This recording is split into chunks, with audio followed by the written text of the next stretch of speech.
सभी भक्तों को मेरा सादर नमस्कार। कार्तिक मास अध्याय 16। नारद जी ने कहा कि विष्णु भगवान ने दैत्य के कपट रूप में वृंदा का पतिव्रत धर्म नष्ट करना चाहा। इधर वृंदा को रात में स्वप्न आया कि दैत्यराज जलंधर सिर मुंडाए नंगे बदन भैंसी पर सवार होकर दक्षिण दिशा की ओर जा रहे हैं। उसने यह भी स्वप्न देखा कि जलंधर नगरी समुद्र में डूब गई है। इस प्रकार भयंकर स्वप्न अनिष्ट फल जान चिंता करने लगी। उसका महलों में मन नहीं लगा, इसलिए वह सखियों के साथ बाग में चली आई। यहाँ भी उसका मन नहीं लगने से वह अकेले वन की तरफ चली गई। वहां उसे विकराल शरीर वाले 2 राक्षस आते दिखाई दिए। उन्हें देखकर वह भय के मारे दौड़ने लगी। उसी समय एक शांत भाव में बैठे मुनि को एक शिष्य के साथ उसने देखा। वह भागकर उनके चरणों में गिर गई और राक्षसों से मेरी रक्षा करो ऐसे शब्द कहे। मुनि ने अपनी गर्जना से राक्षसों को भगा दिया। वृंदा ने मुनि से प्रार्थना की कि आप मेरे राक्षसों से रक्षा की है, अब कृपा करके मुझे एक बात और बताएं कि मेरे पति शिव के साथ युद्ध करने गए हैं, तो उनका क्या हाल है। मुनि वृंदा के वचनों को सुनकर आकाश की ओर देखने लगे।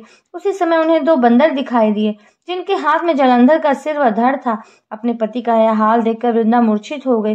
मुनि ने अपने कमंडल के जल से उसके मुंह पर छींटे दिए, जिससे वह चेतना में आकर अपने पति के सिर पर हाथ रखकर अनेक प्रकार से विलाप करने लगी। नारद बोले, इस तरह विलाप के बाद वृंदा ने मुनि से प्रार्थना की कि आप मेरे पति को जीवित करने में समर्थ हैं। हे मुनि श्रेष्ठ, मैं आपसे अपने पति के लिए जीवन दान की भिक्षा मांगती हूँ। कृपा करिए और मेरे पति को जीवन दान दीजिए। मुनि ने कहा कि शिवजी द्वारा संहार किए गए का जीवित होना बड़ा कठिन है, फिर भी जीवित करता हूँ। यह कहकर मुनि अंतर ध्यान हो गए। थोड़ी देर बाद वृंदा ने देखा कि दैत्यराज जलंधर एक दिशा से आ रहे हैं। वह बड़ी प्रसन्न हुई। दैत्यराज ने वृंदा का आलिंगन किया और उसके मुख का चुम्बन लिया। बहुत समय तक वे वहीं वन में रमण करते रहे। एक समय विषय के बाद वृंदा विष्णु को पहचान गई और उसे बड़ा क्रोध आया और वह विष्णु को पराई स्त्री से रमण करने पर बहुत धिक्कारने लगी। वृंदा ने कहा कि जैसे तुमने माया रूप धारण कर मेरा शील भंग किया है, वैसे ही माया द्वारा तुम्हारी स्त्री का अपहरण होगा।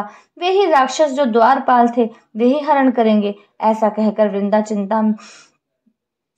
चिता की अग्नि में प्रवेश करके आप उसमें बैठ गई। विष्णु ने बहुत मना किया किंतु नहीं मानी।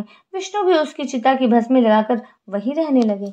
श्री कृष्ण गोविंद हरे मुरारी, हे नाथ नारायण वासुदेवा, राधे कृष्णा कृष्ण कृष्ण राधे कृष्णा कृष्ण कृष्णा। भक्तों, इस प्रकार से 16वां अध्याय संपूर्ण हुआ।